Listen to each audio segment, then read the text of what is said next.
ঢাকা ৮ আসনে আমাদেরকে চাঁদাবাজ থেকে মুক্ত করে দাও, আমিন।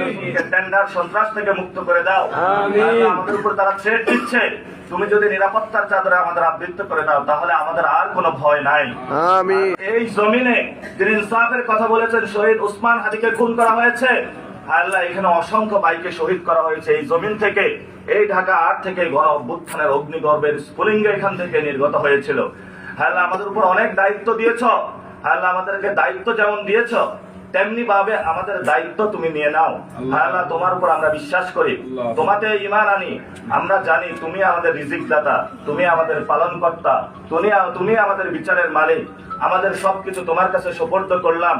হায় আল্লাহ, আমরা এখানে অসহায়। আমাদের বিরুদ্ধে যিনি কাজ করছেন ওনার অনেক টাকা, আমাদের টাকা নাই, কিন্তু আমাদের শক্তি এবং মনোবল রয়েছে। তুমি বলেছ যদি দুনিয়াতে আমাকে সাহায্য করতে চাও তাহলে দুর্বলের পাশে দাঁড়াও। হায় আল্লাহ, আমরা দুর্বলের পাশে দাঁড়াতে চাচ্ছি, মানুষের পাশে দাঁড়াতে চাচ্ছি। তুমি আমাদেরকে শক্তিশালী করে দাও। মুসার একটি লাঠি যেমন ফেরাউনের সেই তখ্তে তাগুতকে ধ্বংস করে দিয়েছিল, আমরা এখানে মনে করি এই যে আমরা এখানে যারা একসাথ হয়েছি, যে কোনো এক ভাইকে যদি তুমি কবুল করে নেয় তার উসিলায় ঢাকা ৮ আসনে আমাদেরকে চাঁদাবাজ থেকে মুক্ত করে দাও, আমিন। টেন্ডার সন্ত্রাস থেকে মুক্ত করে দাও। আমিন। আমাদের উপর তারা থ্রেট দিচ্ছে, তুমি যদি নিরাপত্তার চাদরে আমাদের আবৃত করে দাও তাহলে আমাদের আর কোনো ভয় নাই। আমিন। শহীদ উসমান হাদি ভাইয়ের যারা ফ্যামিলি রয়েছেন তাদেরকে তুমি বাংলাদেশের নিরাপত্তার চাদরে এবং তোমার নিরাপত্তার চাদরে আবৃত করে নাও।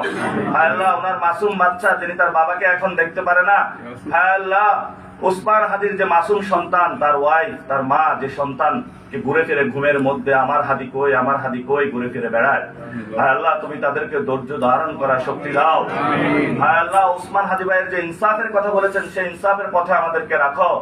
আল্লাহ, মুক্তিযুদ্ধে যারা শহীদ হয়েছেন সাম্য মানব মর্যাদা এবং ন্যায় বিচারের জন্য তাদের পথে আমাদের রাখো।